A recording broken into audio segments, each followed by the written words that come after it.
What's going on, guys? So here, um, I'm trying to make this video, um, and it's not coming out the right way. It's still excessively long, but um, I guess that's because um, a lot to talk about on it. But I'm gonna try it again on this and see if I can't manage to make this motherfucker short as hell. Cause damn it. Um, Look, man, I know people get mad when I talk about Sony because they invested in it, right? I've invested in the PS4 as the system I've chosen. And cool, man, good for you, but I need you to realize something, Pippin. Um, I mean, anybody. While you've invested in that system, have you paid attention to it?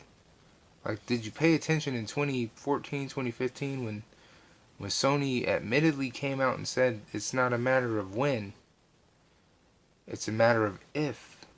If children, if we decide to do a PS5. Sony, in that statement, openly admitting they don't know if they want to do a PS5. Openly admitting when they say shit like that, they're not financially stable enough to do a PS5. That's what they're saying. And again, financial stability comes up for reasoning behind the Pro. Financial reasoning behind the Pro. What did they say for not adding in the 4K Blu-ray player? It was to save money. Financial reasoning has shown its ugly head here in this generation for sins of last generation. People are clamoring to know about a PS5. It does not exist. No, I don't know people at Sony, but I know logic.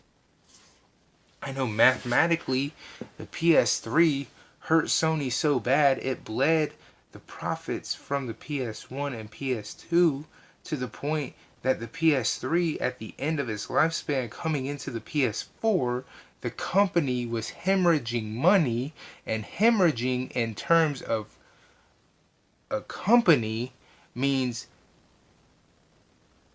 fucking terrible things. And in a medical term, it's terrible too. So let's look at this. PS3's life ending, right? It's the weakest selling console of all time in Sony's camp.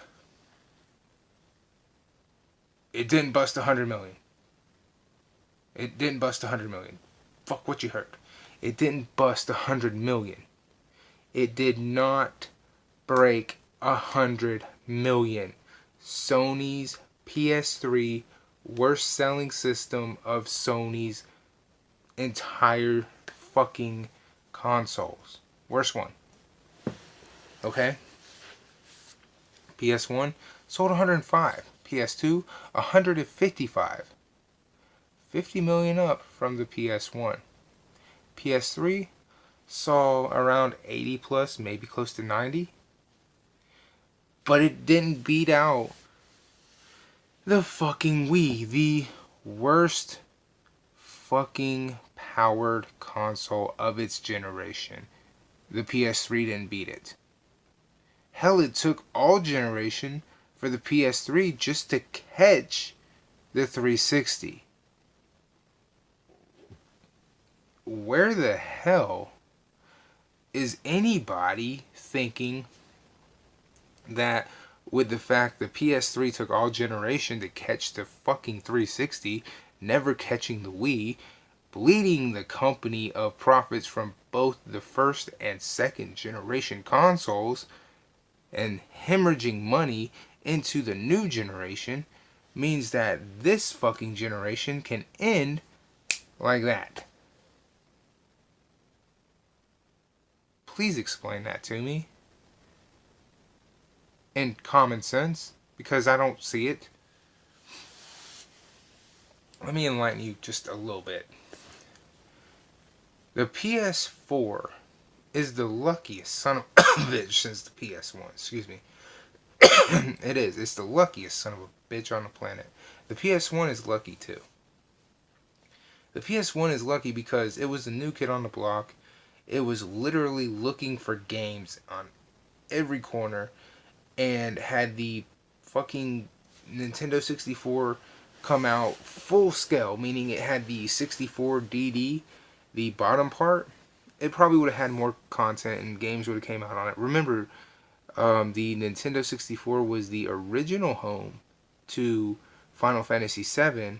However, we didn't get that bottom part, so Final Fantasy VII was released on PlayStation, which is where Final Fantasy became home to PlayStation. Again, that was a lucky move. You can say whatever you want to that. But had PlayStation never received Final Fantasy VII, would they have gotten as big as they are now? Would they have gotten that big? I don't think so. You gotta remember, this is a company who's fresh now. Now again, I want you to think about this too. PS3 having the worst fucking generation of all time for Sony coming in to the PS4. PS4 has no reputation right now, only speculation, and everybody is paying more attention to the Xbox because at this point in this particular time, everybody at this time is more concerned about the Xbox because at this point in time, Call of Duty is an Xbox title. Even though it's a multiplayer, more players are on Xbox. Bungie is releasing content not exclusively on Xbox, but they're an Xbox thing. Most players are on Xbox for the multiplayer. Most timed exclusive shit is an Xbox thing. Now, Xbox One comes out and fucks up. Don Matrix, however you say his name, fucks it all to hell. DRM, 24-hour check-in, you remember the shit. It's fucked. There's like no saving it. It's like watching a train wreck, a baby fall down a flight of stairs. It's the worst shit you can imagine. And we're all sitting there, we're like, no. Oh my god, no. What the fuck? PlayStation is sitting there with the biggest shit-eating grin they've ever had. Because all they know is they're about to reap the fucking benefits.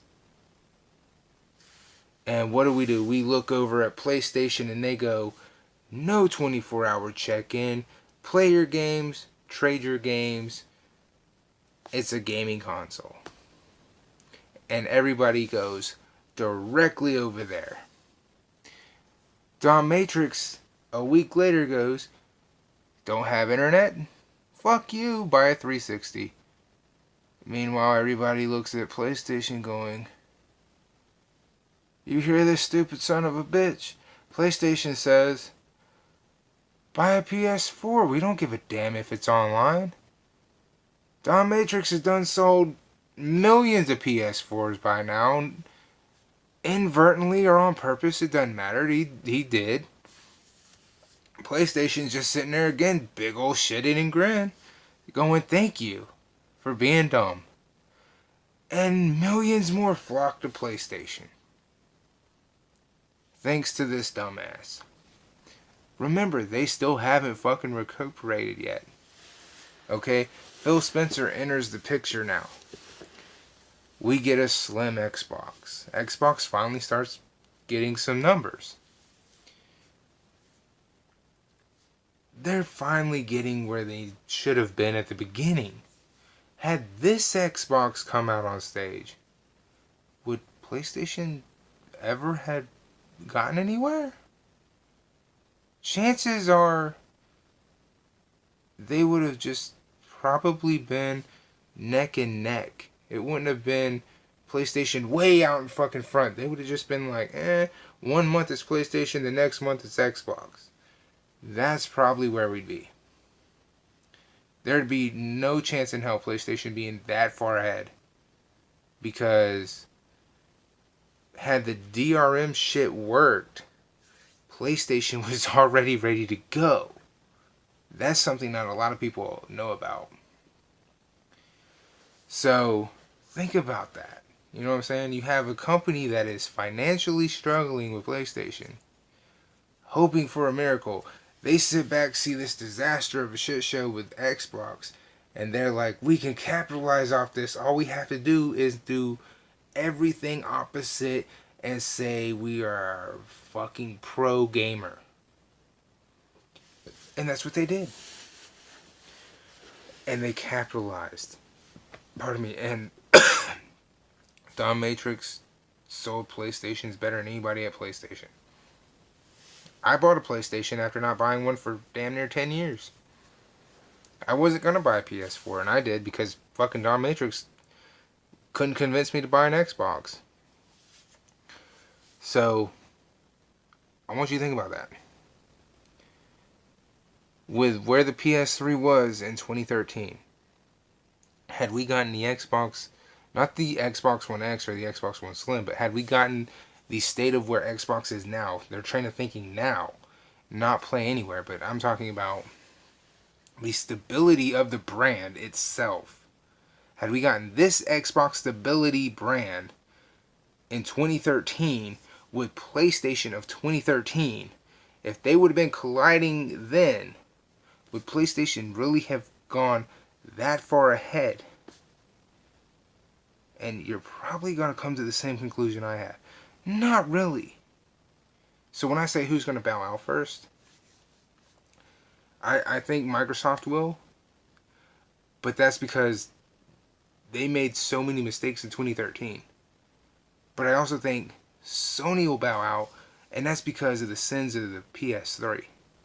They lost so much money, and people keep saying millions. I'm more of a logical thinker when I think about that kind of thing, and I think they lost billions. Remember, they lost PS1 profits, PS2 profits, to be hemorrhaging money at the end of the PS3. And the PS4 has only been out for 4 years now. The Slim's only been out for 1, and the Pro's only been out for 1. That means majority of the money is coming from a 2013 machine. And the profits from that were only at top $75. The Pro's profits, I don't know. The Slim's profits probably sit at $100. So you're looking at 3 years of $75 made top profit per machine sold. And you're looking at billions of dollars lost over the span of 8-9 years on a PS3. The PS4 has a long way to go. Sony themselves saying, we don't know if a PS5 will ever happen. And it's more financial, that statement, than anything. On top of the, we didn't put a 4K Blu-ray player in the PS4 Pro to save money. Again, another financial statement within the same generation. Sony has secretly but publicly announced financial problems within the same generation. Just, you have to be able to read between the lines if you know how to. And be like, oh, you're really reaching there. Am I? 2013, they're financially hemorrhaging money. They come out and say, hey, we don't know if we'll ever release a PS5 publicly. That's a financial thing. You don't know if you're ever going to have another system. And then you come out and say that your more powerful console is not going to have the most powerful Blu-ray in it to save money, even though you own the technology. That's a financial statement. So 3 financial problems in the same one generation. Alright guys, I gotta get out of here. My camera's dying. Deuces.